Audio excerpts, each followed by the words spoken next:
Haleluya, kita akan baca kitab Imamat ya.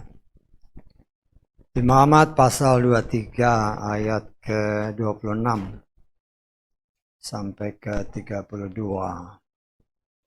Ini tentang hari raya yang ke-6 yaitu Yom Kippur yang bertepatan jatuh pada hari ini ya. Kita akan membaca firman ini mulai ayat 26 sampai 32. Kita akan baca sesuai apa yang tertulis di depan 3, 4. Dan berfirmanlah Yahweh kepada Moshe dengan mengatakan, demikian pula pada tanggal 10 pada bulan ke-7, itulah hari penebusan. Itu harus menjadi pertemuan kudus bagimu. Dan kamu harus merendahkan dirimu dan mempersembahkan persembahan api-apian kepada Yahweh. Dan kamu tidak boleh melakukan pekerjaan apapun pada hari itu. Sebab itulah hari penebusan untuk mengadakan penebusan bagimu di hadapan Yahweh Elohimmu. Sebab setiap orang yang tidak merendahkan dirinya pada hari itu, maka dia harus dilenyapkan dari bangsanya. Nah, setiap orang yang melakukan pekerjaan apapun pada hari itu, maka aku akan melenyapkan orang itu dari tengah-tengah bangsanya. Kamu tidak boleh melakukan pekerjaan apapun, suatu ketetapan untuk selamanya bagi generasi-generasimu di seluruh tempat tinggalmu. Itulah sabat perhentian bagimu. Dan kamu harus merendahkan dirimu pada tanggal 9 bulan itu pada petang hari. Dari petang hingga petang, kamu harus merayakan sabatmu. Haleluya. Amin. Puji Bapa Yahweh, kita mengucap syukur oleh kemurahan Tuhan ya. Dimana sekarang memang hari Sabat yang bagi kita adalah hari Sabtu. Dan hari Sabat ini kebetulan ya secara tanggalan Gregorian, tanggalan kita juga bertepatan dengan Sabat Gadol ya, Sabat besar, yaitu bertepatan dengan hari raya, kalau dalam terjemahan saya hari raya pendamaian, kalau tadi di sini hari raya penebusan ya. Hari raya yang ke-6 dari 7 hari raya yang diperintahkan Tuhan ya, untuk dirayakan. Ya, jadi kita harus ingat dan mengerti bahwa 7 hari raya yang disebutkan dalam kitab Imamat 23 ini, 7 hari raya, 7-7-nya itu 7 hari raya Sabat Gadol ya, Sabat besar. Gadol itu artinya besar. Jadi Sabat besar yang kebetulan pada hari ini berdasarkan tanggalan kita, Sabat mingguannya dan Sabat Gadol jatuh pada hari yang sama. Ya.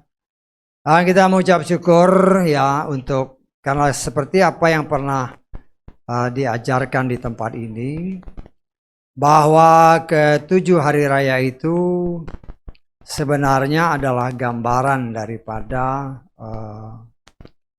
pekerjaan-pekerjaan yang Yeshua sendiri lakukan.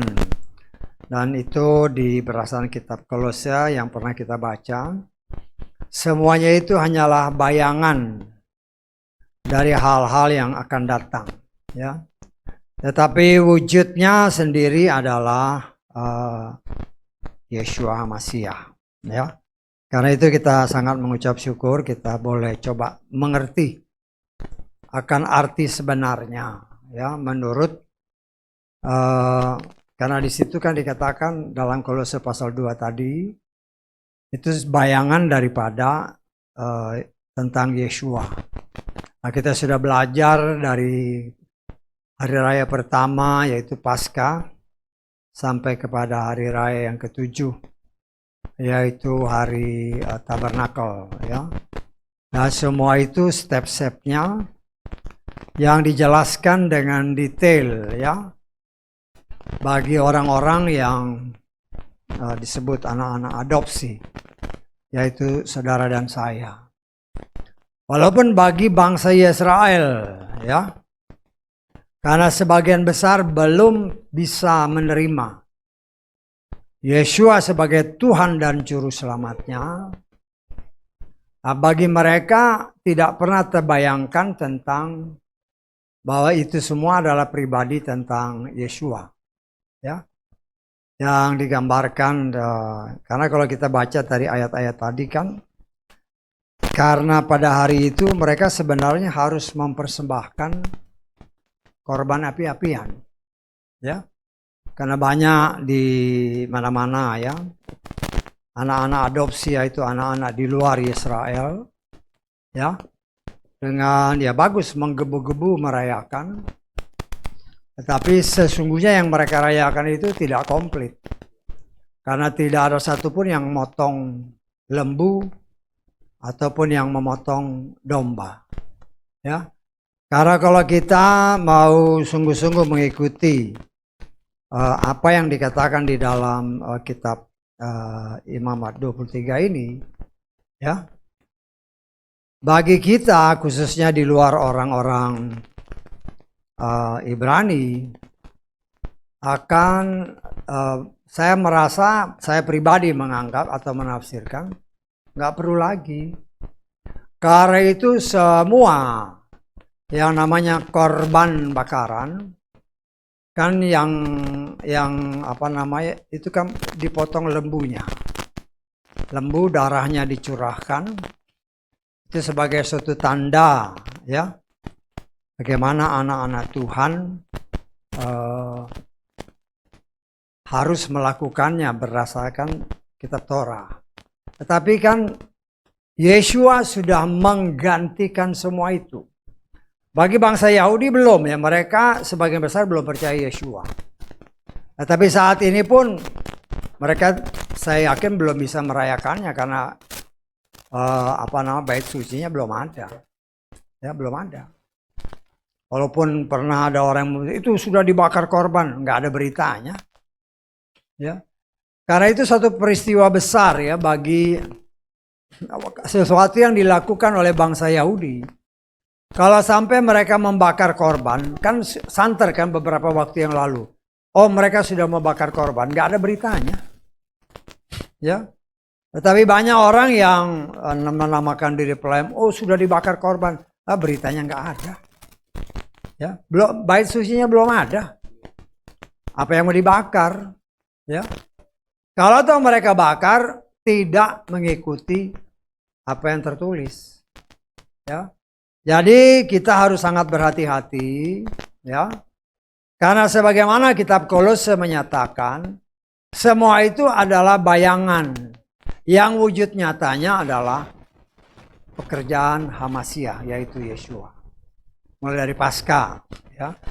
Banyak orang yang memang mungkin, ya, belum bisa mengerti karena pernah di tempat ini kan pernah ya seringkali, bukan pernah, tapi seringkali diberitakan bahwa yang dinamakan Paskah itu sebenarnya adalah korban pribadi Yeshua untuk menebus manusia karena jatuhnya Hawa dan Adam, manusia pertama. Ya, karena banyak orang yang memang tidak memperhatikan dengan sungguh-sungguh.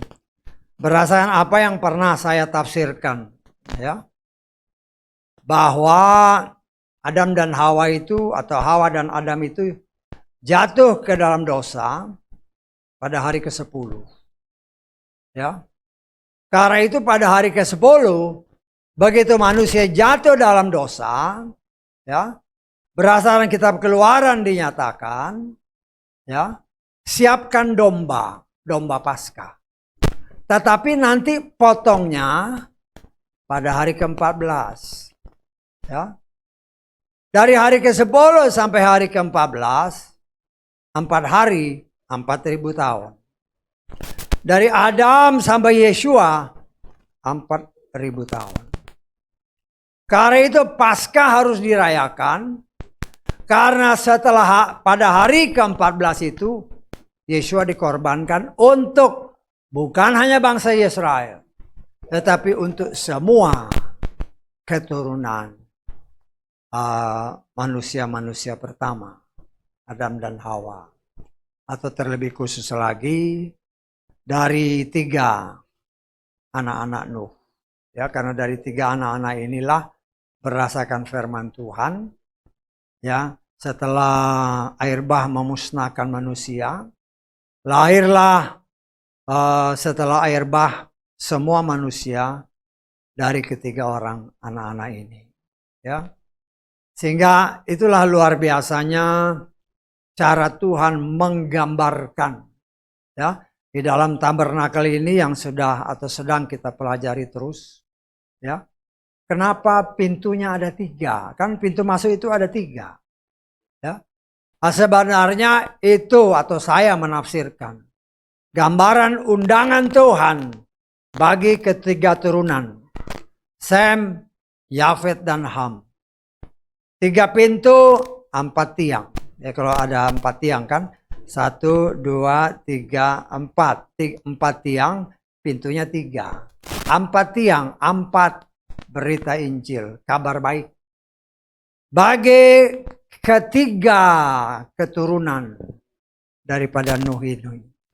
Supaya mereka, ketika mereka mendengar Injil, ketika mereka mendengar berita yang baik, semua diundang untuk masuk. Kalau mau. Ya.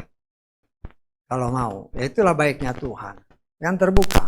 Itu tidak ada penjaganya. Ayo siapa yang mau? Masuk. Masuk. Masuk. Walaupun Tuhan pasti tahu. Tidak semua orang tertarik.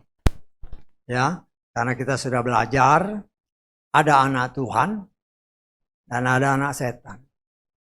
Anak setan, apa yang Yesua katakan, mempunyai hati seperti jalanan. Walaupun firman ditabur, mereka punya telinga, tapi nggak dengar. Mereka punya mata, tapi nggak dengar dan tidak melihat. Ya, kalau tidak ada reaksi, tidak ada respon terhadap firman, sedangkan firman itu yang menyelamatkan.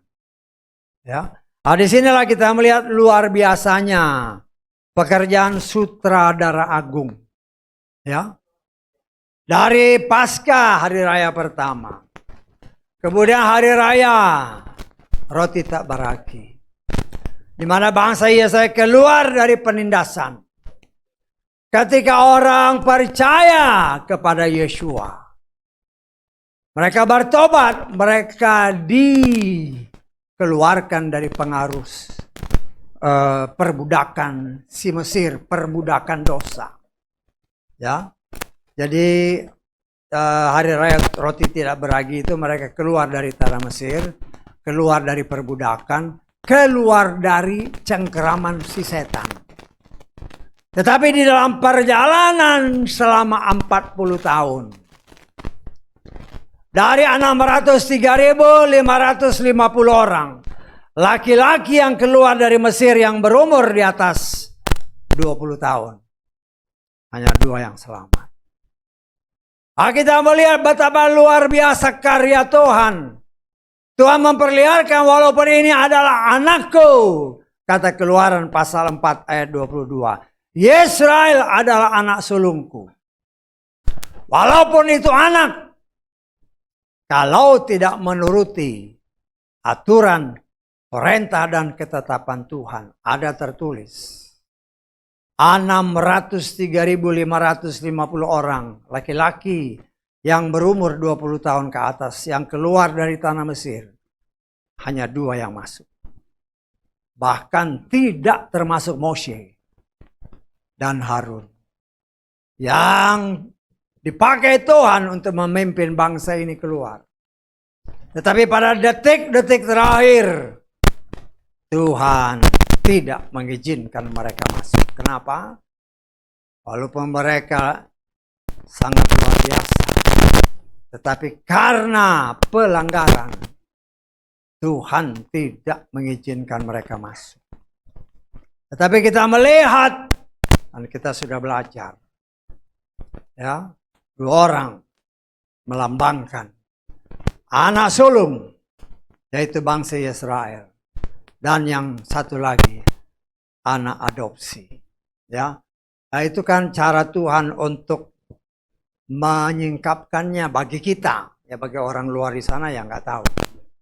Ya, karena saya mendapatkan hikmat yang seperti itu. Artinya, ya, yang satu memang Yosua, menggambarkan bangsa pilihan, anak sulung Israel. Tetapi Kaleb berasa dari arti kata nama Kaleb. Salah satu artinya adalah anjing. Ya, Yesus berkata kepada perempuan Samaria, tidak baik memberi roti kepada anjing. Artinya dalam pandangan Tuhan, orang non-Yahudi adalah anjing. Tapi kalau kita melihat dari kenapa 2 orang ini, nah disitulah kita melihat gambaran yang sangat luar biasa. Bahwa Tuhan pada akhirnya, dalam pandangan Tuhan, baik itu orang Yahudi, bahkan orang Yunani, orang barbar, anak sulung maupun anak adopsi, pada akhirnya mempunyai hak yang sama, masuk ke dalam tanah perjanjian. Nah, kita sudah belajar dan terus belajar tentang tabut, tentang kerup yang melambangkan kedua, satu orang pilihan, yang satu anak adopsi. Yang harus terus melihat kepada kebenaran firman yang ada di dalam tabut. Yang memang tertutup, tetapi kalau dia adalah anak, ya, maka tutup itu akan terbuka sehingga anak-anak Tuhan mengerti apa yang terkandung di dalam tabut perjanjian. Artinya kedua grup melambangkan orang Yahudi dan non-Yahudi. Yang bukan saja mengandalkan kebenaran firman, yang mengandalkan Torah. Karena di dalam kitab tabut itu Torah. Dan juga mana. Dan juga tongkat. Yang sudah kita pelajari semua arti-artinya. Yang harus terus-menerus kita ingat. Tetapi yang terpenting yang harus kita ingat. Kita pun, sebagaimana yang kita sudah pelajari, berkewajiban bukan saja menjaga, tetapi juga memelihara kemurnian kebenaran firman. Ya, nah, kita melihat dari apa yang sudah dan terus-menerus kita pelajari. Ya. Baik hari ketiga tentang buah sulung. Yeshua adalah yang pertama bangkit dari antara orang mati, ya. Dan bagi orang yang sungguh-sungguh mau mengikuti apa yang Yeshua lakukan, ya. Hari Pentakosta Roh Kudus dicurahkan karena Tuhan tahu bahwa walaupun bangsa pilihannya ini sudah diberi petunjuk oleh Tuhan kepada mereka. Supaya kamu ingat terus apa itu isi Torah. Maka pakailah talit. Tetapi kenyataan membuktikan talit itu harusnya dipakai di baju. Ini dipakai di kain. Loh, itu pelanggaran ya. Kan jelas kita sudah belajar dan kita bilang. Taruh jumbai-jumbai di bajumu. Supaya kalau kamu lihat, kamu ingat firman. Tapi kenyataan, ya, mereka bukan taruh di baju, mereka taruh di kain. Ya, ditaruh di kain itu sudah melanggar. Tuhan setia kepada firman-Nya. Kerup-kerup ini harus melihat kepada Torah. Jangan sampai merubah apa yang sudah Tuhan tetapkan. Tetapi kenyataan, ya, mereka mengganti baju dengan kain. Karena kalau baju Otomatis paling sedikit dia harus pakai dari pagi sampai sore, sampai malam mau tidur. Tapi kalau kain, ya kalau di tempat ibadah sih, waduh, kelihatannya suci amat. Begitu keluar dari tempat ibadah, dibuka. Padahal itu supaya kamu mengingat firman Tuhan. Kalau di baju kan harus dipakai terus. Kalau di kain, ya begitu keluar dari ruang ibadah ya lupa semuanya. Akhirnya kelakuannya nggak beres. Tidak memelihara. Ya karena grup itu harus lihat terus firman Tuhan. Karena itu, karena Tuhan tahu bahwa begitu banyak orang yang tegar tengkuk di tengah bangsa Israel juga non-Israel. Maka dia berikannya Roh Kudusnya sendiri. Mengganti talit itu. Karena talit itu tidak dipergunakan sebagaimana seharusnya. Tetapi kalau diberikan Roh Kudus, kau mau tidur, kau mau mandi, kau mau ada di tempat ibadah, di pasar, Roh Kudus ada di dalam hatimu. Dia akan terus mengingatkan kita. Tetapi ada tertulis, jangan mendukakan Roh Kudus. Ya. Kemudian juga kita melihat selain itu hari raya keempat, hari raya kelima. Kita sudah belajar hari kelima adalah hari peniupan nafiri. Bagi kita yang percaya Yeshua, ya, nafiri yang dimaksudkan ini adalah ketika sangkakala berbunyi. Ya, ketika sangkakala berbunyi kita dengar. Kalau nggak dengar nggak bakal naik. Ya. Tapi karena kita dengaran akan firman. Dan saya percaya oleh kemurahan Tuhan ketika nafiri berbunyi. Kita dengar. Ya. Walaupun bom di sana sini. Kita tetap dengar. Setengah maksud saya. Loh si Lazarus yang mati aja. Begitu dipanggil dia keluar. Ya. Ya walaupun banyak orang. Wah saya mau dengar suara Tuhan. Jangan ribut. Lah, rendah amat kau pandang Tuhan. Karena ada pengajaran seperti itu. Nyembah. Mau dengar suara Tuhan? Diam. Saya mau dengar suara Tuhan. Walaupun bom jatuh kalau Tuhan mau bicara, tetap kau bisa dengar. Kau mati sekalipun, kau bisa dengar. Jangan merendahkan kuasa Tuhan. Tetapi itu terjadi. Ngaku si hamba Tuhan. Pelayan Tuhan. Sembah. Diam. Aku mendengar suara Tuhan.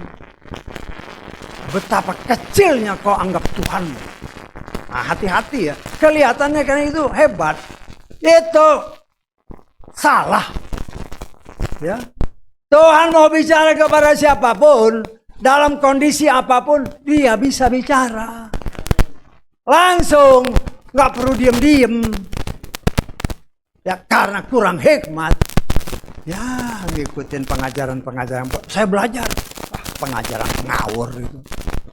Jangan merendahkan Tuhan ya. Oh saya sebagai pelayan Tuhan ngomong si belak-belakan aja. Kau menerima apa enggak ya terserah. Karena bagi saya, Tuhan yang saya sembah yang bernama Yahweh. Dalam Adonai Yeshua Mashiach. Kalau dalam penyembahan, kita mau nyembah suara besar. Dia sanggup berbicara kepada pribadi. Kalau dia mau. Gak perlu diam. Karena salah menerima pengajaran. Diam. Musik diam. Saya mau dengar suara Tuhan. Itu pengajaran sesat. Merendahkan Tuhan. Saya ngomong secara belak-belakan aja. Karena bukan lagi waktunya untuk hanya menerima pengajaran dari manusia tanpa diuji dulu. Ujilah segala sesuatu dan pegang yang baik. Lo kalau lagi nyembah terus suruh diam karena mau dengar suara Tuhan, dalam pandangan saya betapa rendahnya kau anggap Tuhanmu. Seolah-olah Tuhan nggak bisa bicara. Hati-hati. Ya, mau bom di kiri kanan kalau Tuhan mau bicara, bisa dia. Dia punya kuasa untuk bicara langsung di telinga kita. Ya, pengajaran-pengajaran seperti itu kelihatannya bagus. Kelihatannya benar, tetapi bagi saya itu pengajaran sesat. Tidak benar. Karena Tuhan sanggup berbicara kepada siapapun dalam segala situasi kondisi. Bahkan orang mati pun. Kan Yesua bilang, Lazarus keluar. Dia keluar, udah mati itu. Udah mati. Tetapi itulah kita melihat campur aduknya pengajaran.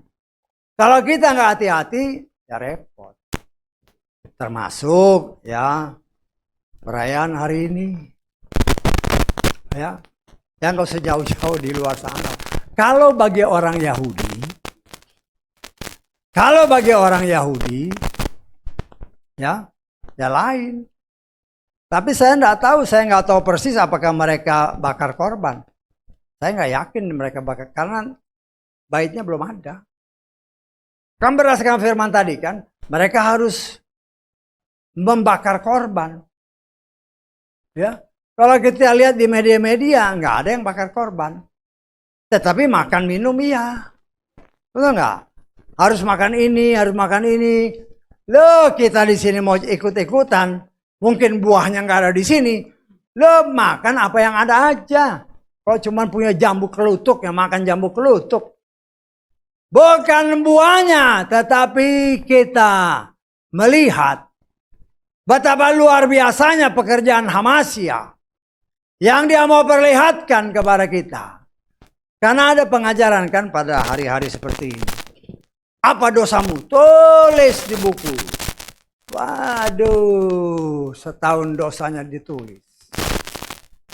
Pada hari Yom Kippur seperti ini, dirobek-robek. Lu ngapain kau tulis capek-capek? Udah nulis capek-capek mungkin sebuku tebal, terus kau robek-robek, kau bakar lagi. Ya. Lo firman Tuhan menyatakan, anak-anak siapa? Harun, karena kekurang mengertian mereka. Ya, mereka firman Tuhan menyatakan si Nadab dan Abihu anak pertama dan kedua dari Harun membakar korban dengan api asing.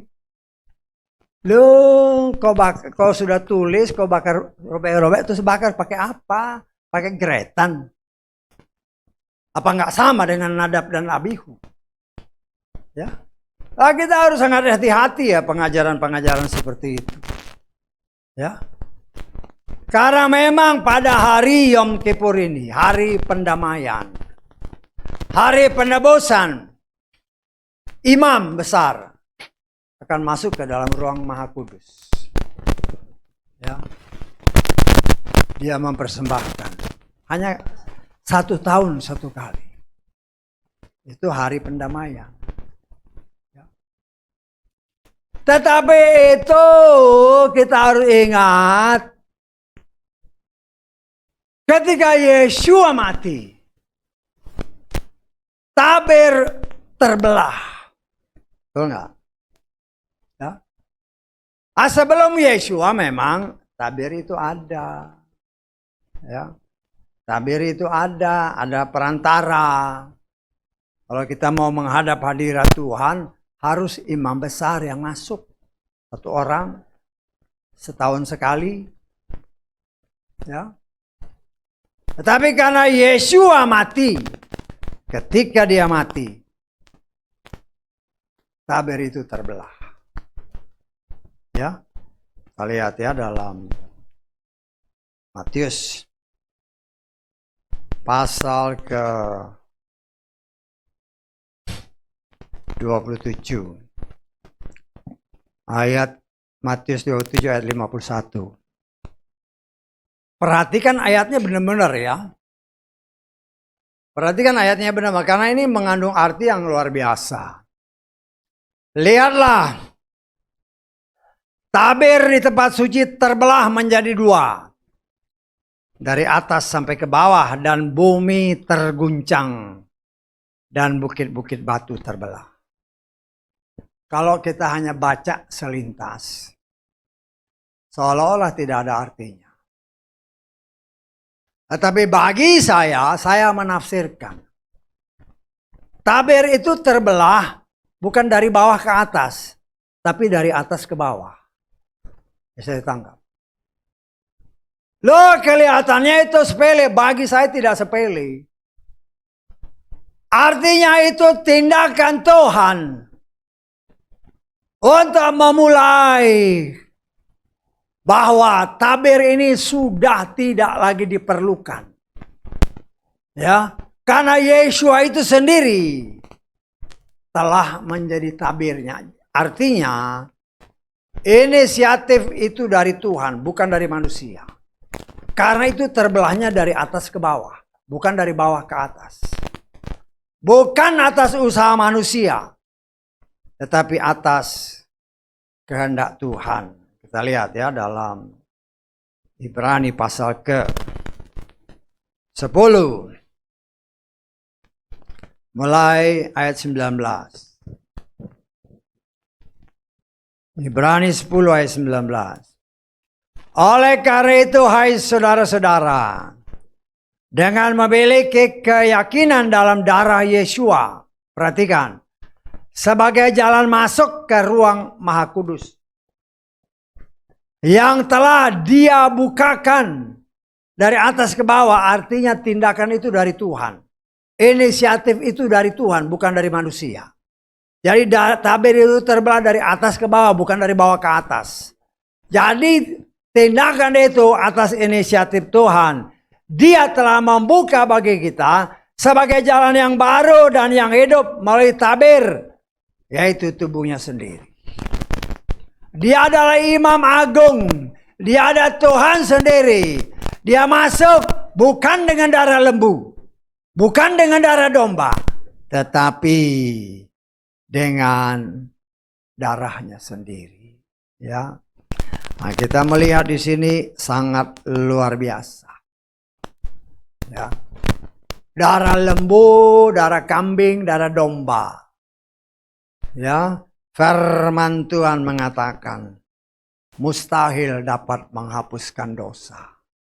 Kita lihat ayat ke-4 dari Ibrani pasal 10 ini. Sebab mustahil darah lembu jantan dan kambing jantan menghapuskan dosa-dosa. Ya. Tetapi itu menjadi suatu gambaran akan apa yang seharusnya terjadi pada Yeshua. Karena ketika orang-orang Ibrani, orang-orang Yahudi mau mempersembahkan korban, mereka harus menumpangkan tangannya kepada binatang-binatang ini sebagai tanda bahwa binatang ini kan yang diambil khususnya darahnya. Darahnya ditampung oleh imam, kemudian dicurahkan di atas mezbah. Ya, nah, seringkali kan. Ya, saya memang coba menafsirkan. Ya, saya coba menafsirkan. Kenapa darah? Ya, kenapa darah? Ya, lo kan segala sesuatu itu ada sebab dan ada akibat. Nah, kita coba belajar dari firman Tuhan. Apa maksudnya? Kan begitu. Paling sedikit ya kita boleh nafsir-nafsir. Kalau penafsiran kita ini belum tentu benar, atau mungkin separuh benar, atau mungkin benar. Yang tahu cuma Tuhan. Kita nggak tahu. Ya. Tetapi saya menafsirkan tentunya juga harus berdasarkan firman. Dari firman yang ada, saya coba menafsirkan. Kenapa darah? Walaupun darah itu memang jiwa. Tetapi kenapa darah? Ya. Kan darah yang ditaruh di mezbah supaya dibakar dengan api dari sorga. Ya. Setiap korban bakaran itu harus dibakar dari api yang berasal dari sorga. Nah, kita sudah belajar bagaimana dia bakar.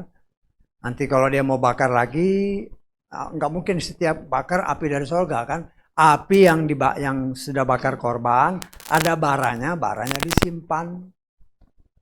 Saya tanggap. Nanti kalau mau bakar lagi, dari bara ini dibuatlah api. Jadi apinya bukan api asing. Tetapi itu sebenarnya menyatakan, firmanku adalah api yang menghanguskan. Artinya semua harus dengan firman. Nah, kenapa darah? Kan gitu kan. Saya pernah singkapkan beberapa waktu yang lalu. Tapi karena kita sudah masuk sana ya. Kita lihat dalam 2 Korintus 11 ayat kedua. Sebab aku mencemburui kamu dengan cemburu ilahi. Karena aku telah mempertunangkan kamu kepada seorang suami untuk mempersiapkan seorang perawan yang suci bagi Hamasya. Kalau kita hanya baca begitu aja, ya nggak jadi masalah sih.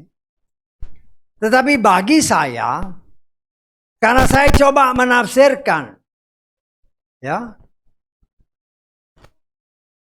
kenapa kok darah yang diminta Tuhan? Loh itu kan harus ada sebabnya.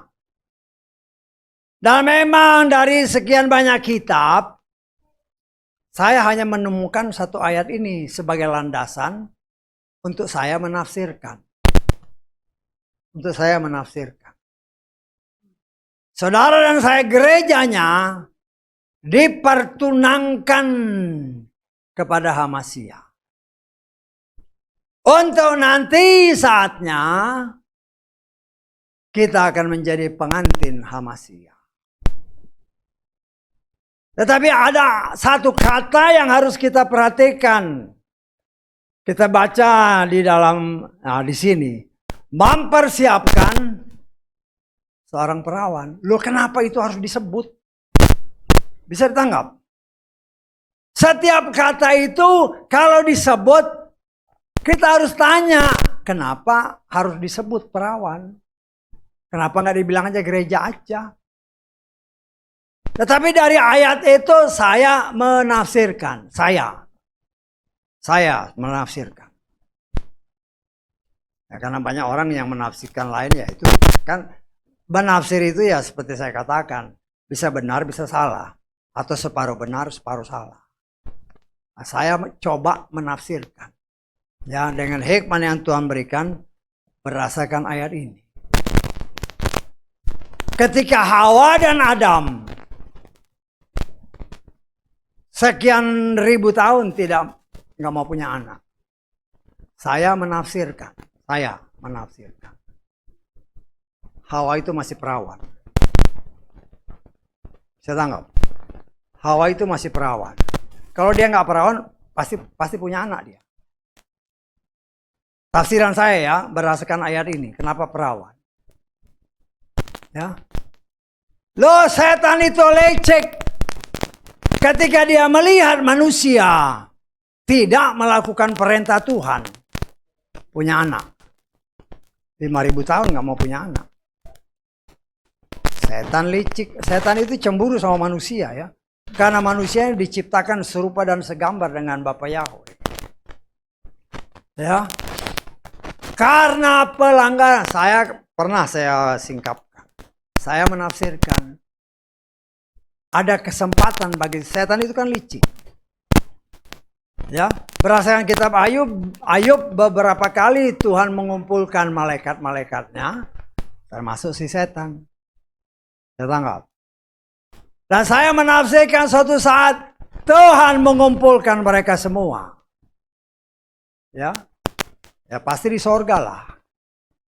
Setan datangkan sama Tuhan. Bapak Yahweh. Lihat tuh manusia di Taman Eden. Ya. 5.000 tahun Tuhan nggak punya anak. Mereka melanggar. Ya, nama ya itu tafsiran saya. 5.000 tahun itu bukan sedikit ya. Kan 5 hari. Dari hari ke-6 sampai hari ke-10. Berarti kan 5 hari. 5.000 tahun. Umur Adam itu bukan 930. 930 itu setelah dia jatuh dalam dosa. Bukan berarti Tuhan terbujuk ya. Tuhan juga kesal ya sama si Hawa dan Adam. Ini diperintah kok nggak mau. Ya. Setan membujuk. Ya namanya setan. Ya ini kan dalam. Semua kan diatur Tuhan. Setan mendapat green light sama Tuhan. Adam dan Hawa kan di Taman Eden. Taman Eden itu pasti dijaga. Tetapi kitab Yehezkiel menyatakan setan itu pernah ada di Eden. Kok bisa? Kalau dia tidak diizinkan oleh Tuhan, tidak mungkin dia masuk ke dalam Taman Eden. Pertanyaannya kenapa dia bisa masuk? Karena Tuhan izinkan. Karena manusia melanggar atau memberontak terhadap firman karena dia tidak mau punya anak. Loh, si setan tahu yang bisa punya anak itu Hawa, bukan Adam.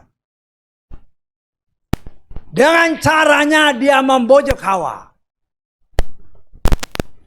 Dan berdasarkan 1 atau 2 Korintus tadi, saya menafsirkan Hawa kehilangan perawannya. Darahnya tercurah, seharusnya itu milik Adam. Seperti ini tadi, perawan yang adalah milik Hamasya. Tetapi Adam yang pertama, karena berdosa juga ya tertipu. Karena darahnya dicuri sama setan. Darah. Kan berlaku dulu. Darah ganti darah. Gigi ganti gigi. Mata ganti mata. Engkau berikan darahmu kepada setan. Maka engkau harus mengembalikan darah. Ya darah binatang lah. Sampai waktunya genap darah Yesua. Di sini kita melihat luar biasa campur tangan Tuhan. Kepada bangsa Israel memang sebagai bangsa pilihan. Tetapi kenyataan membuktikan. Dan firman Tuhan menyatakan mereka bangsa yang tegar tengkuk. Dan apa yang mereka lakukan pada hari Yom Kippur. Ya, banyak juga yang dimasukkan tradisi-tradisi. Dan sayangnya orang-orang menamakan diri juga penyembah Yahweh di Indonesia. Ya, terikut-ikutlah. Dengan tradisi-tradisi, termasuk dosa ditulis. Padahal ada tertulis, apabila engkau mengaku dosa, maka Tuhan akan mengampuninya. Tuhan setia dan adil, kata 1 Yohanes 1 ayat 9. Apabila kita mengaku. Gak perlu tunggu 1 tahun. Ya. 1 tahun kau tulis dosa. Belum minta ampun, kau mati di tengah jalan. Belum minta ampun ya. Tuhan setia sama firman-Nya. Engkau nggak minta ampun, berarti kau mati dalam dosa. Jangan samakan dirimu dengan orang Yahudi. Karena orang Yahudi memang sampai saat ini dikeraskan hatinya supaya saudara dan saya, anak adopsi, memperoleh kesempatan untuk memperoleh anugerah. Yom Kippur, hari pendamaian. Dan saya menafsirkan, apabila kita setia, melakukan firman Tuhan dengan sungguh dan benar, kita akan menikmati hari pendamaian sebagaimana tertulis dalam kitab Wahyu. Kenapa dunia nggak damai? Karena setan merajalela. Ya kan? Setan merajalela. Ya masuk ke gereja juga. Kan di gereja juga banyak orang yang berantem. Kelihatannya karena firman. Tapi sebenarnya ya itu setan yang masuk. Tetapi kita melihat, ya, kalau setannya diikat, pasti damai. Betul nggak? Karena yang membuat tidak damai itu setan. Yang memang masih Tuhan izinkan merajalela kemana-mana. Kan itu tertulis ketika di dalam kitab Ayub kita sudah belajar ini. Tuhan kan nanya sama setan, kemana aja kamu? Dari keliling-keliling. Ya, seperti apa yang dikatakan oleh firman Tuhan. Setan keliling seperti singa. Siap untuk menerkam, termasuk di gereja. Ya berkali-kali kan saya sih ngomong apa adanya. Banyak orang yang gak bisa terima. Lihat di gereja banyak orang yang tidur. Ya, karena itu jangan heran seperti yang pernah disingkapkan. Ada salah seorang pemuka agama. Kalau khotbah jangan lebih dari 8 menit. Karena lebih dari 8 menit banyak yang tidur. Ya dia mungkin juga kemasukan setan. Justru kita perlu firman. Karena firman itu yang dapat merubah dan menyelamatkan kita. Tetapi akan datang saatnya Yom Kippur, hari pendamaian. Dan itu hanya terjadi kalau setannya diikat. Kita baca di dalam kitab Wahyu. Pasal ke-20 kita baca mulai ayat 1. Dan aku melihat seorang malaikat yang turun dari sorga. Dengan memegang kunci Abisos. Dan sebuah rantai besar pada tangannya. Perhatikan. Dan dia menangkap naga itu, yaitu ular tua. Yang adalah si iblis. Atau setan. Sebenarnya si iblis atau setan. Ya. Ini karena yang ditulis ini si iblis dan setan seolah-olah ada dua. Padahal ya satu makhluk. Ya. Dan dia membelenggunya selama 1000 tahun. Ya. 1000 tahun setan diikat. 1000 tahun damai. Itulah yang saya tafsirkan. Hari pendamaian. Apa yang tertulis dalam kitab Imamat. Sebagaimana kitab Kolose menyatakan. Sesungguhnya semua hari raya itu adalah bayangan tentang Hamasia. Di mana saudara dan saya, apabila kita didapati taat dan setia, hidup melakukan seluruh firman Tuhan. Ketika setan diikat, ya, kita akan memerintah bersama Yeshua. 1000 tahun lamanya. Ya. Tetapi yang harus kita ingat, ya, kalau saudara perhatikan doa-doa pembukaan yang biasa saya ucapkan, sebenarnya banyak diambil dari kitab Wahyu. Ya. Selama sampai pemerintahan 1000 tahun, dalam doa-doa itu biasanya kita juga akan maju bersama Yeshua, panglima perang kita. Melawan si setan. Kapan? Ketika setan dilepas. Dia menghasut manusia-manusia yang selama 1000 tahun kelihatannya suci, kelihatannya bagus, kelihatannya baik.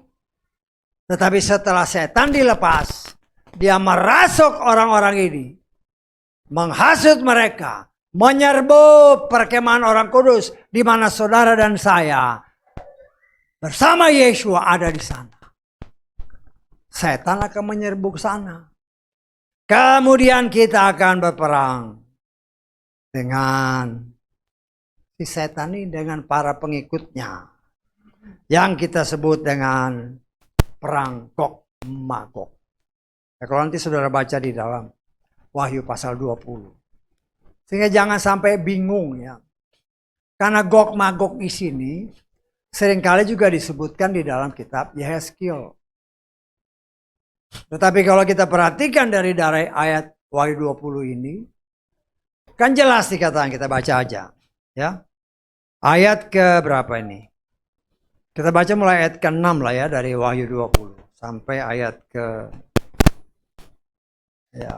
ayat ke-10. Berbahagialah dan kuduslah dia yang mendapat bagian dalam kebangkitan pertama. Kemudian kematian kedua tidak mempunyai wewenang atas mereka. Namun mereka akan menjadi imam-imam Elohim dan Hamasya, dan akan memerintah bersamanya selama 1000 tahun. Kalau saudara dan saya setia, hidup dan berjalan dalam firman, kita akan memerintah bersama dengan dia 1000 tahun lamanya. Terus, dan bila mana masa 1000 tahun telah digenapi, setan akan dibebaskan, ya, dari penjaranya. Terus dia akan keluar menyelesaikan bangsa-bangsa di keempat penjuru dunia, Gog dan Magog. Gog dan Magog itu artinya orang yang diselubungi oleh suatu kuasa. Kalau dalam hal ini pasti kuasa kegelapan. Orang-orang yang tadinya kelihatannya baik-baik dirasuk oleh si setan, ya, untuk mengumpulkan mereka ke dalam peperangan yang jumlahnya seperti pasir di laut, ya. Dan naiklah mereka ke atas dataran bumi dan mereka mengepung perkemahan orang-orang kudus dan kota yang dikasih itu. Dan turunlah api dari Elohim dari langit dan menghanguskan mereka. Si setan yang menyelesaikan mereka akan dilemparkan ke dalam lautan api dan belerang, tempat binatang buas dan nabi palsu itu berada. Mereka akan disiksa siang malam untuk selamanya. Ya, itu bagian daripada apa yang Tuhan sebagai sutradara agung sudah atur. Ini begini, ini begini, ini begini.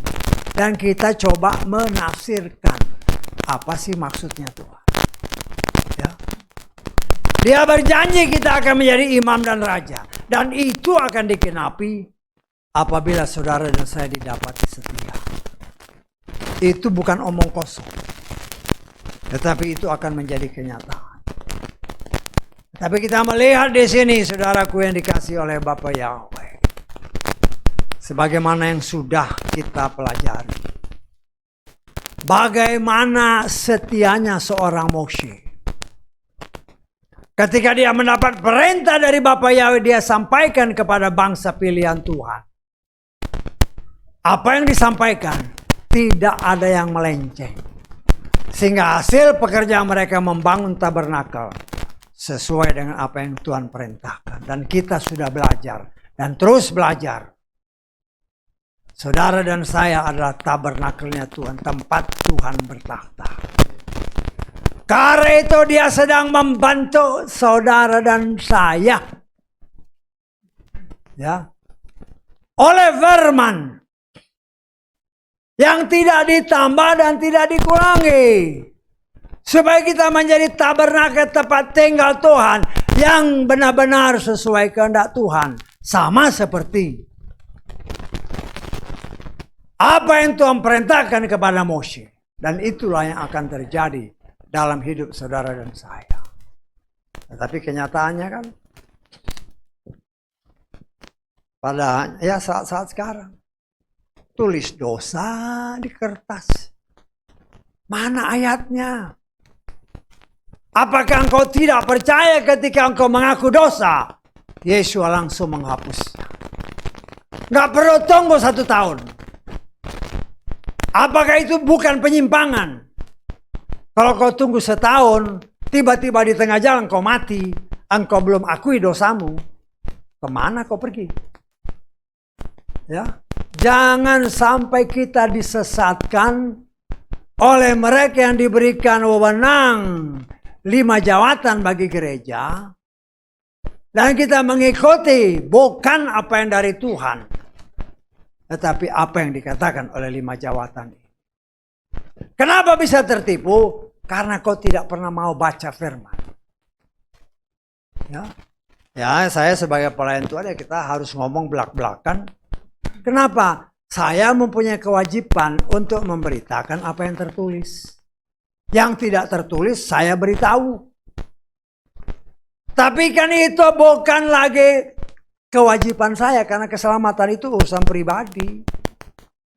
Bagaimana kita meresponnya? Kalau yang saya katakan ini kan ada terus ujilah segala sesuatu. Pegang yang baik. Yang baik itu kata Yeshua.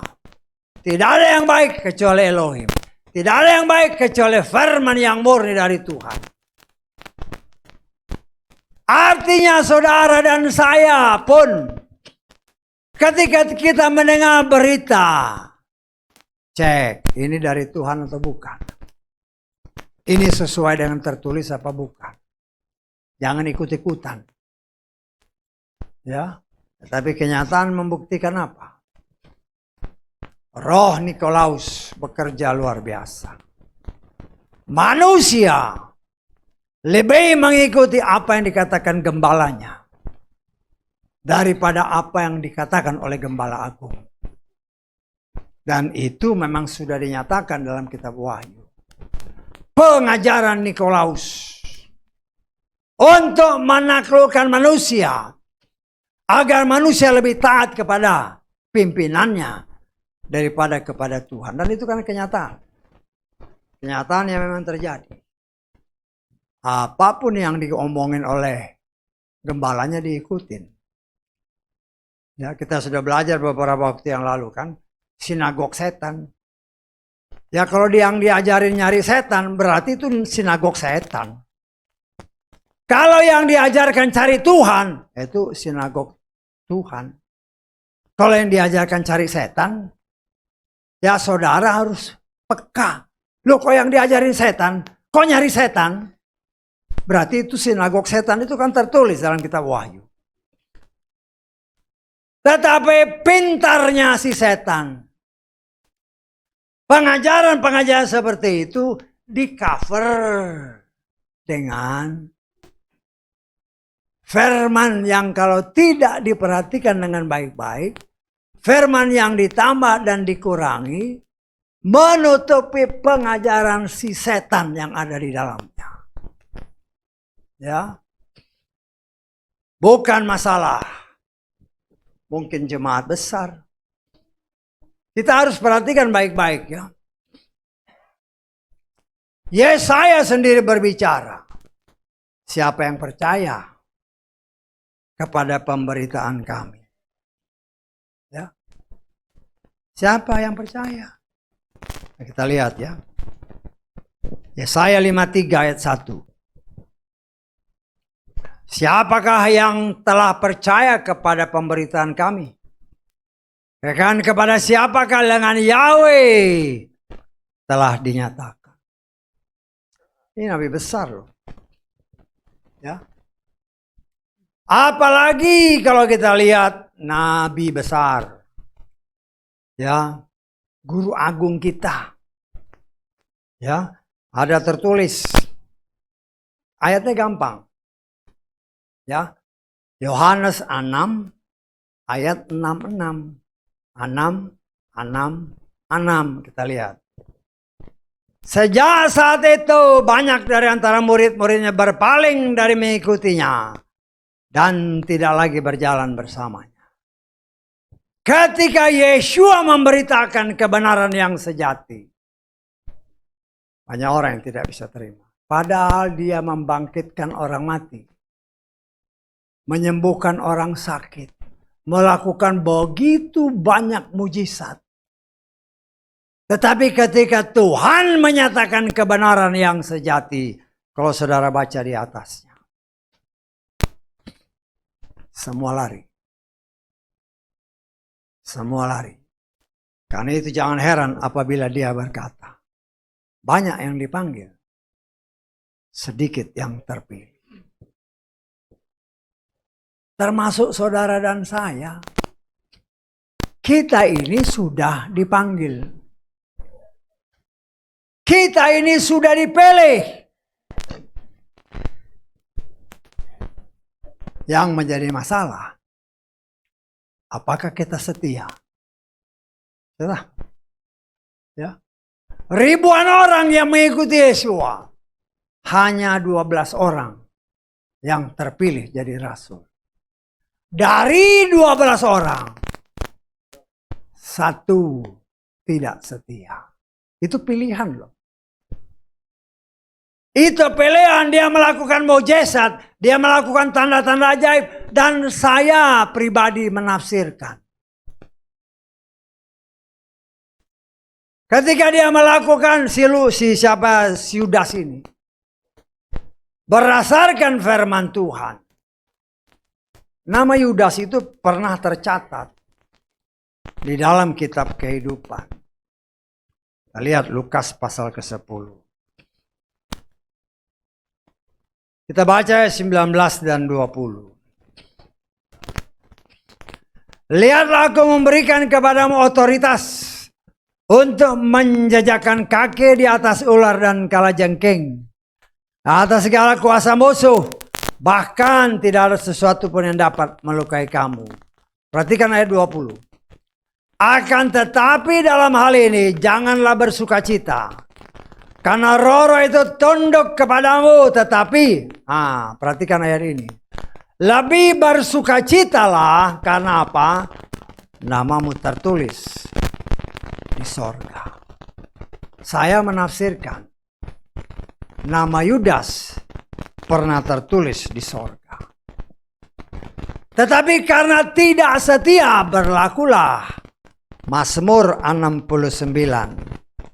Kita baca ayat ke-60, ayat ke-28. Firman di tempat saya sih 28. Coba lihat 27 atau 29. Nah, 29. Kalau di tempat saya 28 ya. Hapuslah mereka dari kitab kehidupan. Artinya, walaupun nama seseorang sudah tertulis dalam kitab kehidupan, sebagaimana tertulis dalam Lukas tadi, kalau dia didapati tidak setia, namanya bisa dihapus.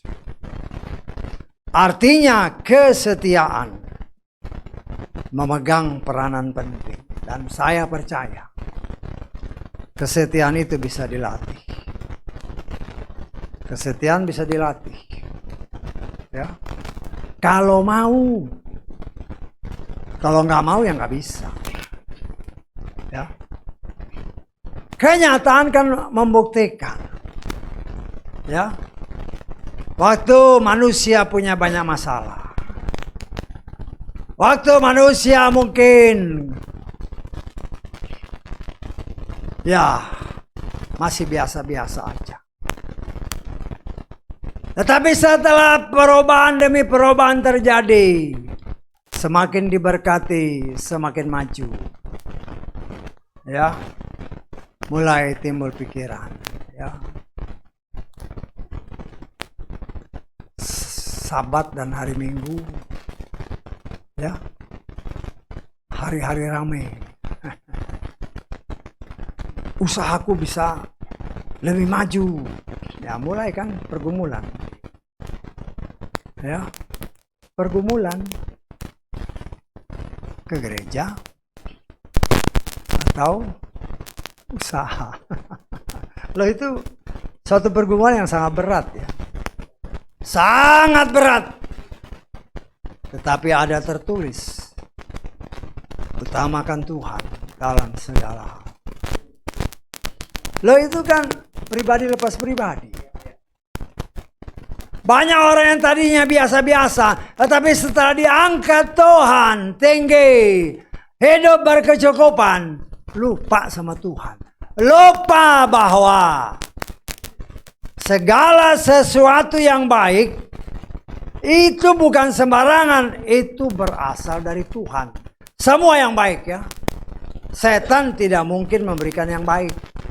Tetapi firman Tuhan menyatakan segala sesuatu yang baik itu dari Tuhan. Kita lihat, ya. Yakobus 1 ayat ke-17.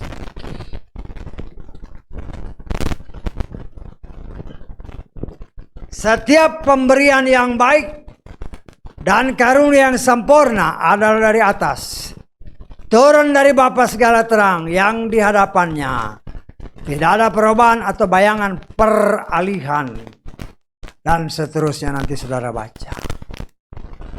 Apapun yang baik, baik itu berkat, itu keberhasilan, naik pangkat, engkau maju dalam studi, itu bukan karena kau hebat. Ingat, itu bukan karena kau hebat. Bukan karena engkau jenius. Bukan. Tetapi semua itu adalah dari Dia. Tetapi ketika kita menerima itu, adakah Bapa Yahweh, terima kasih. Aku berhasil karena Engkau. Kebanyakan orang lupa. Oh ini soalnya aku rajin. Oh aku kerja 1 hari. Bukan 8 jam. Bisa 14 jam. Tuhan centil sedikit kau geletak sakit.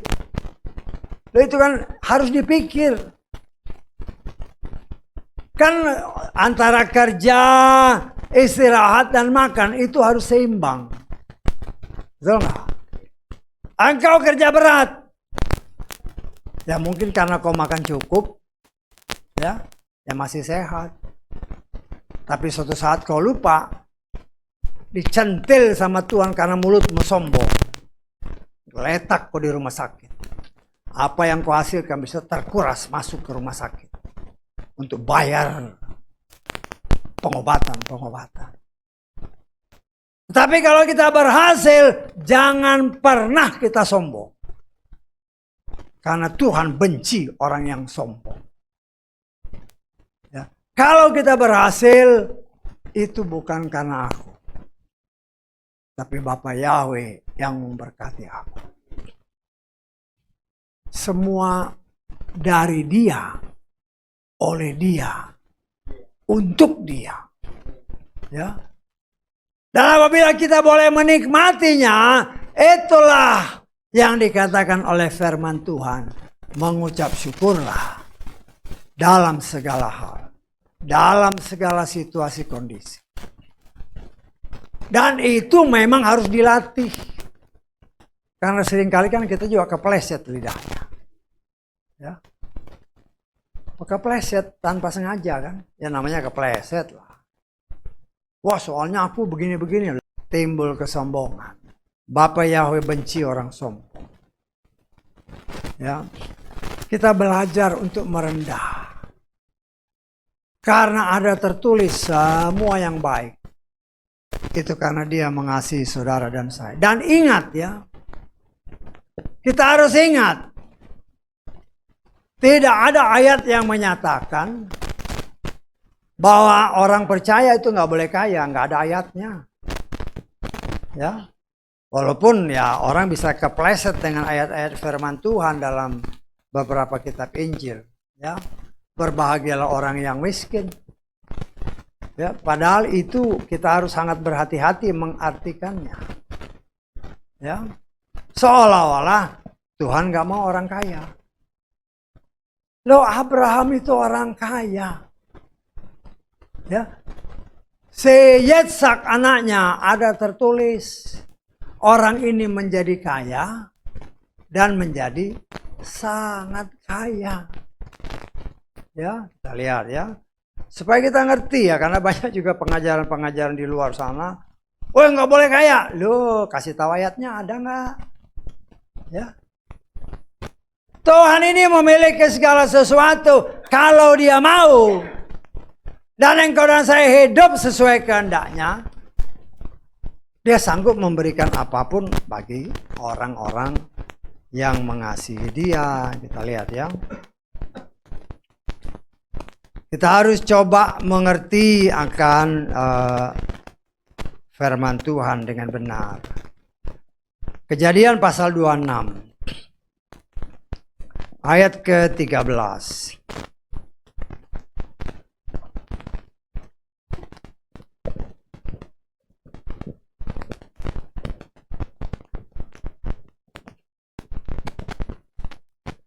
Saudara baca ini, ya. Saya baca terjemahan Lukas karena di sini nggak disebutkan namanya. Saya baca kitab Lukas ya, saudara lihat ini ayat 13. Yitzhak menjadi kaya, semakin bertambah kaya dan menjadi sangat kaya. Artinya kaya boleh. Yitzhak itu orang pilihan. Karena ada tertulis yang disebut orang Israel hanyalah yang berasal dari Sarah. Loh, ini kan anaknya si Sarah dengan Abraham. Artinya boleh kaya. Ya. Dan sampai saat ini membuktikan yang namanya anak-anak Bapak Abraham atau memiliki DNA Bapak Abraham mempunyai kekayaan yang luar biasa di seluruh dunia saat ini. Walaupun mereka mungkin tidak percaya Yesua, ateis mungkin, tetapi DNA-nya DNA Bapak Abraham. Karena Tuhan harus menepati janjinya dan Dia sanggup menepati janjinya. Ya, engkau akan diberkati sehingga kau pun bisa menjadi berkat. Nah, saudaraku yang dikasihi oleh Bapa Yahweh, sangat luar biasa. Kita coba belajar satu persatu, ya. Saya mau, sebagaimana kitab Wahyu tadi, ketika setan diikat, saya mau bersama Yesua. Karena waktu itu damai. Saya memerintah bersama Dia. Saya menjadi raja, saya menjadi imam sesuai janjinya. Ya. Tuhan sanggup mengabulkan ataupun melakukan segala sesuatu untuk menggenapkan apa yang Dia katakan. Kalau kita setia, kita akan memerintah bersama Dia. Kalau kita setia, saudara dan saya, kita akan ada di langit yang baru, bumi yang baru. Sampai selamanya. Karena dunia yang kita pijak ini akan dihancur leburkan Tuhan. Kenapa? Karena ada tertulis, terkutuklah tanah. Karena engkau, kata Bapa Yahweh kepada Adam khususnya. Ya, segala sesuatu kaitan-kaitan yang luar biasa. Nah, kita coba belajar. Saya mengingatkan bagi diriku pribadi dan bagi saudara, baik engkau yang ada dalam gedung dan engkau yang di luar gedung sana. Kita ibadah, ya, karena itu perintah Tuhan. Melalui ibadah kita dibentuk karena Tuhan mempersiapkan saudara dan saya. Diingatkan, ini dunia akan saya hancurkan. Kalau engkau setia, aku akan pindahkan kau ke langit yang baru, bumi yang baru. Karena itu mari kita latih diri kita supaya kita setia kepada firman-Nya. Yesua itu setia kepada firman-Nya karena memang Dia sendiri firman. Dia sendiri Tuhan. Dia kasih contoh. Sehingga ada tertulis dalam kitab Injil Yohanes. Aku mengatakan apa yang aku dengar Bapa katakan. Aku melakukan apa yang aku lihat Bapa lakukan.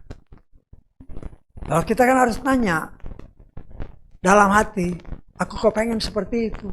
Ya minta. Kan ada tertulis Matius 7, minta maka akan diberikan. Minta dan saya mendoakan buat kita semua. Engkau yang dipercayakan Tuhan baik dalam gedung ini dan di luar gedung ini. Yang dipercayakan Tuhan bagi saya untuk saya layani. Ya, saya berdoa Tuhan berikan kami kepekaan panca indera. Panca indera ya, bukan hanya 2 indera. Panca indera. Supaya kami bisa mengikuti contoh teladan Yesua. Ketika kami berbicara, apa yang kami dengar dari Roh Kudus. Ketika kami melakukan sesuatu, apa yang aku lihat Roh Kudus lakukan. Kita belajar dan saya ingatkan kepada saudara. Minta. Karena itu contoh teladan Yesua dalam kitab Yohanes. Dan itu dikatakan oleh Matius pasal 7. Minta. Maka akan diberi. Jangan diam-diam. Kita ini anak. Walaupun anak adopsi. Tapi engkau dan saya diberi kuasa sebagai anak. Ya minta. Minta yang baik. Bukan minta untuk sesuatu yang kita umbar hal-hal yang tidak benar.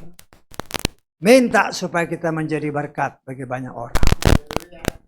Ya. Ketika kita diberikan kepekaan, tidak ada yang mustahil. Tuhan bisa berbicara kepada kita. Ya. Beritakan Injil bagi si ini. Ya. Si ini ada punya ini. Lakukan apa yang kita dengar. Ya. Sehingga dengan demikian iman kita pun. Karena kita melihat apa yang dikatakan.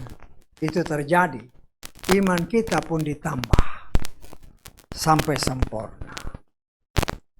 Dari hari pendamaian itu. Bukan hanya pesta-pesta. Walaupun itu bagian daripada perintah Tuhan, pesta dalam arti kata. Untuk mempererat hubungan. Bukan pesta mabok-mabokan. Ya mungkin juga ada pesta mabok-mabokan. Dalam arti kata. Mereka kan di orang-orang Yahudi. Apapun yang namanya pesta. Pasti ada anggur. Pasti. Loh kalau kebanyakan anggur. Ya jadilah kayak si Nuh. Mabok. Nah itu yang harus dijaga. Bukan pesta asal pesta. Karena itu dikatakan. Berikan kami makanan yang secukupnya. Bukan berlebihan. Nah semua itu kita kaitkan. Kita coba praktekkan.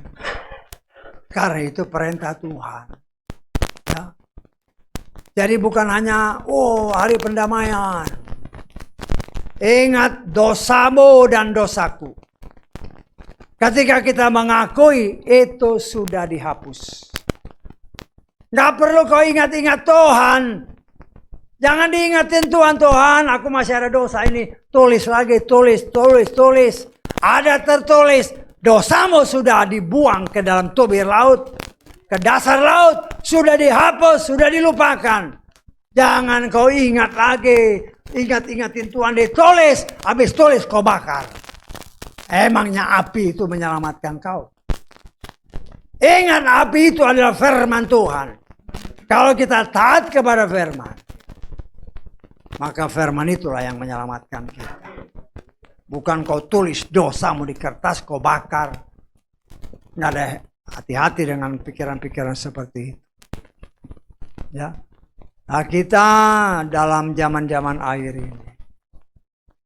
Setan tahu bahwa waktunya sudah semakin dekat. Karena itu ada tertulis. Apabila mungkin. Ya. Apabila mungkin. Orang pilihan pun tertipu. Loh itu Yesua sudah ingatkan. Bukan hanya asal bicara. Tetapi kita harus melihat segala sesuatu sesuai dengan apa yang Tuhan kehendaki. Supaya kita mengerti kehendak Tuhan dengan benar. Dan kita tidak akan pernah bisa tersesatkan. Ya, dengan berbagai macam bentuk mujizat-mujizat. Kan sekarang saudara perhatikan ya, mujizat itu banyak menjadi pusat perhatian orang yang menamakan diri percaya. Ya. Itu trik setan ya. Karena setan kan akan melakukan mujizat-mujizat. Ya. Supaya apa? Supaya orang percaya bahwa ini mujizat dari Tuhan. Padahal kita harus ingat bahwa setan kuasanya belum dicabut. Ingat ya, setan kuasanya belum dicabut. Dia masih bisa melakukan mujizat. Ya, kita lihat di dalam Matius pasal ke-24 ayat 24. Sebab hamasya palsu, nabi-nabi palsu akan dimunculkan. Perhatikan baik-baik kata-katanya. Akan dimunculkan. Artinya ada satu kekuatan yang memunculkan dia. Tetapi kita lihat. Dan mereka akan memberi tanda-tanda yang dahsyat. Keajaiban-keajaiban sehingga menyesatkan. Perhatikan. Jika mungkin mereka yang terpilih. Kita mengimani. Kita bukan saja dipanggil. Tetapi kita sudah dipilih. Tetapi kalau engkau tidak hati-hati, ingat ayat ini. Ya. Ingat ayat ini.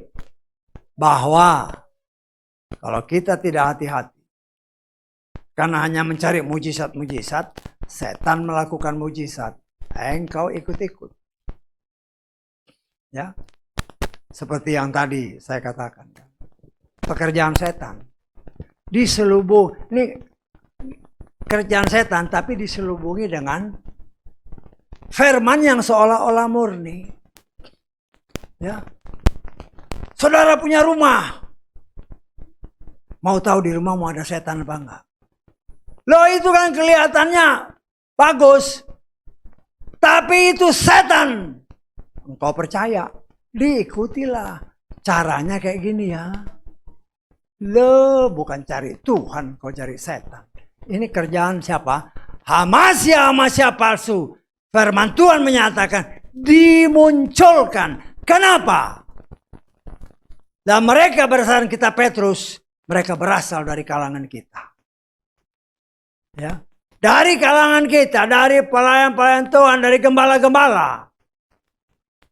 Terlebih yang mempunyai jemaat yang banyak. Loh, setan itu ya, kalau satu gembala punya jemaat katakan 10.000, daripada dia datangin 10.000 orang, gembalanya dia pegang, dikasih ajaran begini ya, ajarin kepada jemaatmu.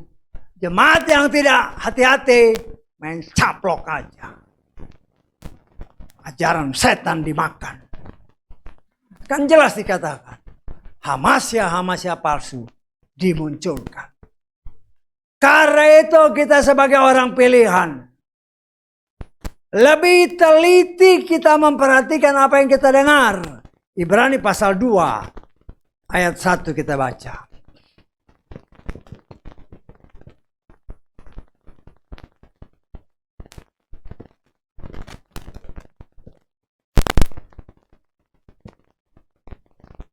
Oleh sebab itu kita seharusnya lebih lagi memberikan perhatian terhadap hal-hal yang telah didengar. Supaya kita tidak akan terhanyut. Kita baca terjemahan LAI.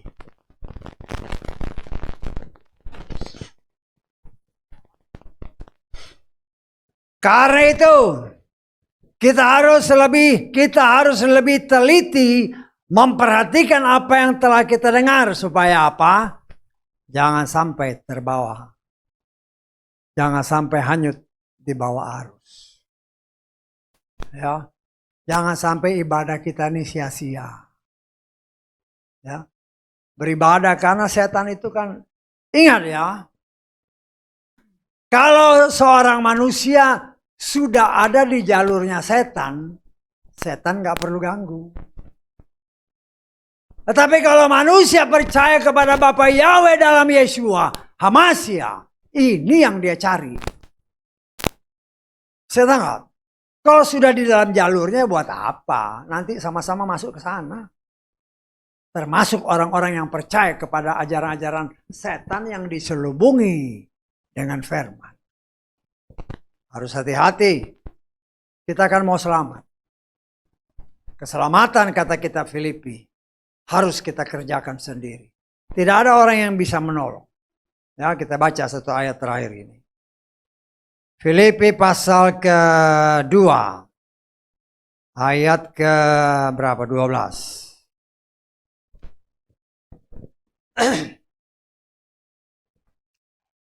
Maka dari itu, hai kekasihku, sebagaimana kamu telah senantiasa taat, bukan hanya seperti dalam kehadiranku, tetapi sekarang lebih jauh lagi dalam ketidakhadiranku. Perhatikan ayat selanjutnya.